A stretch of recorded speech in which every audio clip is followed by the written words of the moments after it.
पहला प्रश्न है, शिक्षा का उद्देश्य निबंध के लेखक हैं। ऑप्शन नंबर 1 दिया Bharatendu Harishchandra, option number 2 Sampurnanand, option number 3 Mohan Rakesh और ऑप्शन नंबर 4 रामकृष्ण दास।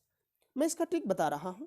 शिक्षा का उद्देश्य, जिस शिक्षा के उद्देश्य को जिसने भी समझ लिया उसको संपूर्ण आनंद की अनुभूति हो जाती है। इसके आधार पे आप लगा सकते हैं टिक। संपूर्ण आनंद अर्थात कौन है? संपूर्ण आनंद है। शिक्षा के उद्देश्य को जिसने भी समझ लिया उसको संपूर्ण आनंद की अनुभूति हो जाती है। इसका सही जवाब हो जाएगा आपका ऑप्शन नंबर 2 संपूर्ण आनंद।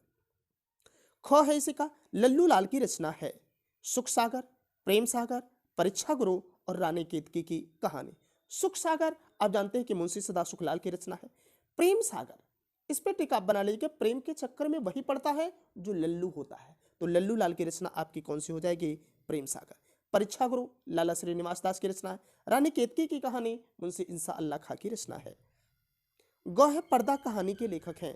Option number 1 Premchand, option number 2 Jaishankar Prasad, option number 3 Amarkant और ऑप्शन नंबर 4 यशपाल। तो इसका सही जवाब होगा ऑप्शन नंबर 4। आप ध्यान रखिए, पर्दा, पर्दा पाल का भी लगता है, कपड़े का भी लगता है।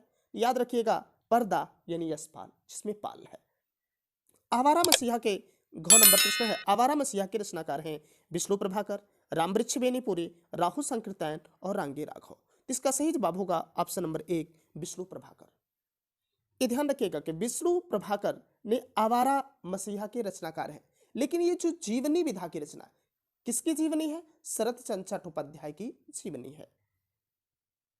अंग है इसका, बाण भट्ट की आत्मकथा के लेखक हैं। Option number 1 Mahavir Prasad Dwivedi, option number 2 Sardarpur Singh, option number 3 Vasudev Sharan Agrawal और ऑप्शन नंबर 4 हजारी प्रसाद द्विवेदी। इसका सही जवाब होगा ऑप्शन नंबर 4 हजारी प्रसाद द्विवेदी।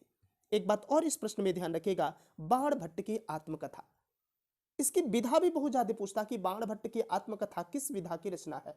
तो बच्चे तुरंत इसमें आत्मकथा शब्द जुड़ा हुआ है तो आत्मकथा विधा पर जाते हैं, लेकिन यह उपन्यास विधा की रचना है, इस बात को ध्यान रखिएगा।